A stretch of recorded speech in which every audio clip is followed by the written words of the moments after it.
Всем привет, добрый день! Вы находитесь на канале Татьяна Мин, Астрологи и Тарот. И это прогноз, Таро предсказания, гадания для знака зодиака Телец на ноябрь 2022 года. Что ждет тельцов в ноябре? У меня в руках карты Таро, Нефертари. И я, как обычно, достаю 6 карт, потому что это соответствует 6 осям зодиакального астрологического круга и рассматривает все стороны жизни человека. Итак, первая карта. Это королева мечей.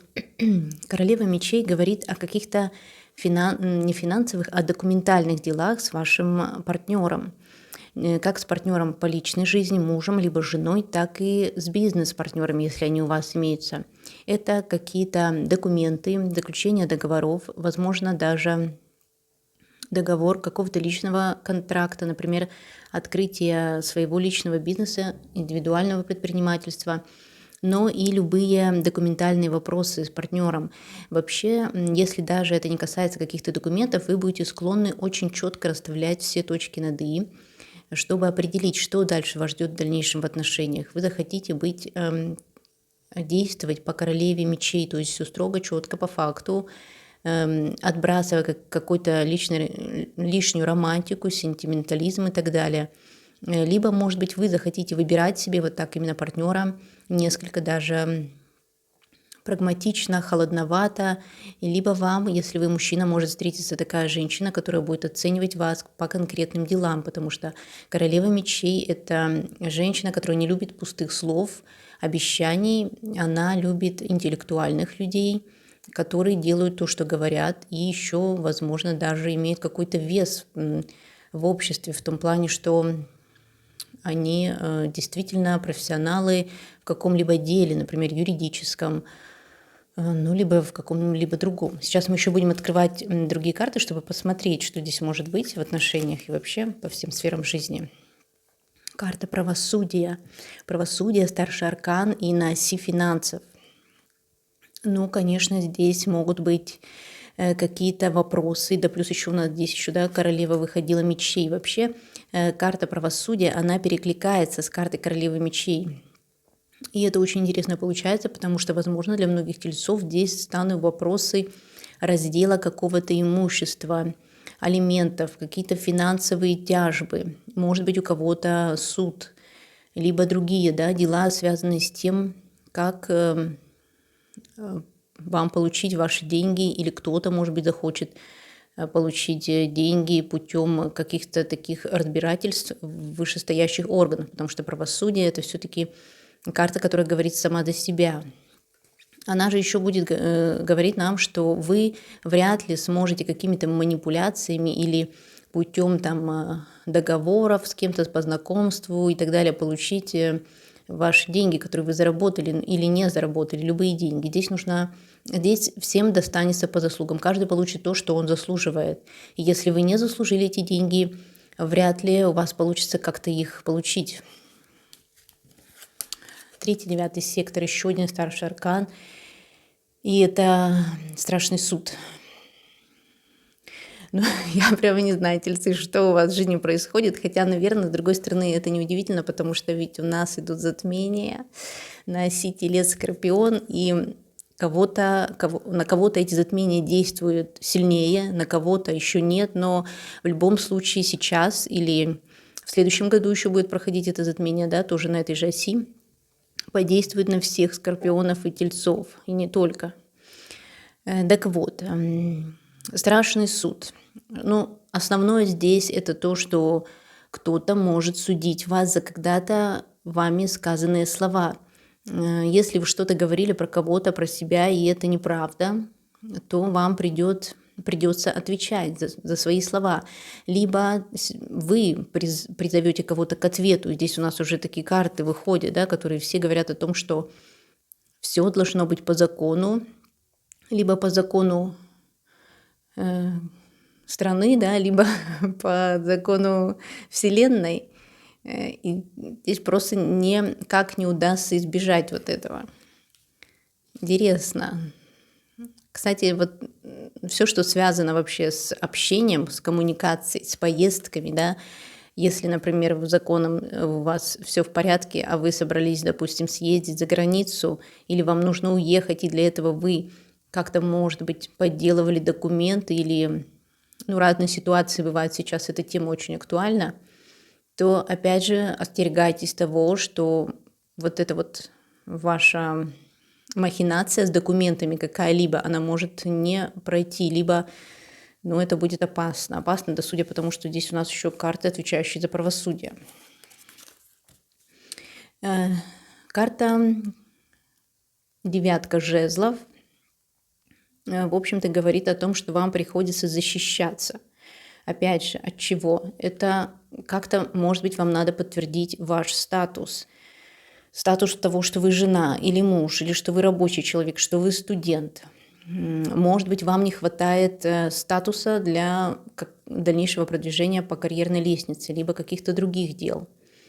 И либо вы не хотите, может быть, вступать в брак, либо ваш партнер не хочет жениться и так далее, да. Здесь есть какие-то разногласия относительно этого. Может быть, у кого-то, например, если есть вопросы в партнерских отношениях, жена либо муж хочет сменить работу или начать работу, а кто-то, другой партнер, недоволен по этому вопросу. И вот здесь вот такая тема между семьей и работой встает острый вопрос.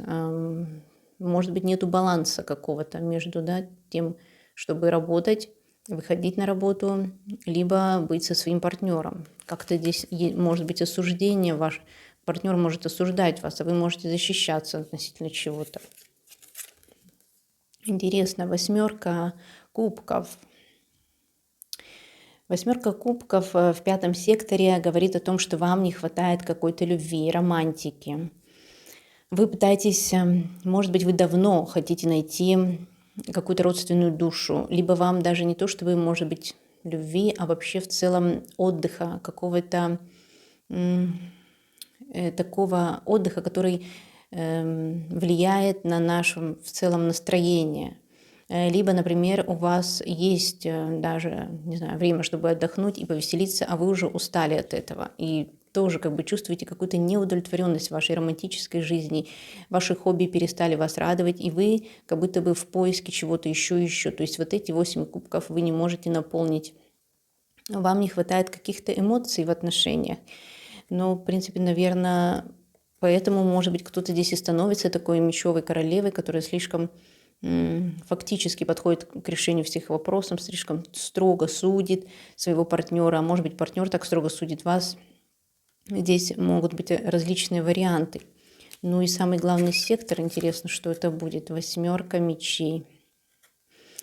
Ну вот непростой расклад, конечно, по восьмерке мечей у вас есть какая-то тяжесть на душе, еще какой-то долг, либо вы чувствуете себя должником, неважно, как конкретным должником по каким-то, да, вопросам, так и чисто моральный долг на вас может висеть, и вы не можете скинуть это. На подсознательном уровне на вас что-то давит. И несмотря на то, что вы идете, продолжаете жить дальше, может быть, там даже улыбаетесь или что, а все равно у вас есть что-то, что будет давить на вас, и особенно, возможно, вы почувствуете это в ноябре. Скорее всего, это связано с партнерскими отношениями, потому что эти две мечевые карты в этих секторах, они оба, да, масти мечи. Ну и здесь могут быть вопросы, конечно, партнера, какой-то, может быть, несправедливости, которая есть у вас в отношениях. Может быть, вы чувствуете несправедливость, может быть, из-за того, что партнер вел себя несправедливо, вы тоже стали поступать неправильно.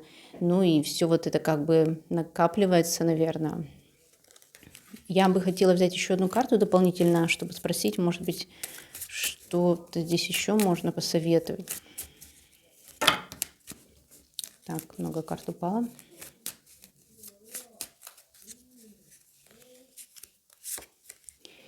И это шестерка жезлов.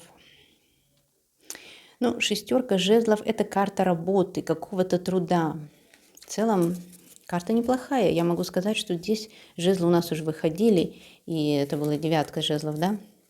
Вы готовы работать, вы активны в работе. У вас, возможно, есть цель даже относительно какого-то вашего движения вперед. Это может быть связано как в работе, так и в жизненной цель вообще в целом. И я думаю, что вы на правильном пути, вы правильно действуете, просто вам почему-то нелегко это дается. Но эта ситуация может измениться, да, так же, как месяц ноябрь пройдет, и ситуация тоже несколько переломится. Так что вот это тяжелое давление, которое вы ощущаете на себе, оно может... Вы можете также и увидеть какие-то первые всходы от вашей работы, которые будут у вас в ноябре. А также еще хочу напомнить вам, что может быть такое чувство, что вы много работаете, что вы много двигаетесь в каком-то направлении, а нету результата. Это может быть из-за ретро-Марса. Да? Планета Марс будет двигаться в обратном движении в октябре и в ноябре. Она может заставлять нас действовать очень активно, добиваться каких-то целей поставленных. Но мы будем предлагать много энергии, и нам будет казаться, что ничего не происходит. Также и здесь, возможно, вы предлагаете много энергии для реализации каких-то своих проектов, а вам кажется, что ничего не происходит. Такое тоже может быть. Поэтому здесь я призываю вас подождать, потому что к декабрю ситуация может поменяться у некоторых даже кардинально. Вообще у нас сейчас будут большие перемены относительно планет, особенно в следующем году. Поэтому, скорее всего, ноябрь именно вас, да, Тельцы, может затронуть, как бы сказать, высветить какие-то ваши слабые места. Это может быть связано и с финансами, и с партнерскими отношениями. Может быть, у кого-то это все вместе зависит. Может быть, у кого-то не будет поддержки друзей. Вас не будут понимать другие люди, когда вы будете с ними разговаривать. Да, это по карте judgment, то есть правосудие, страшный суд.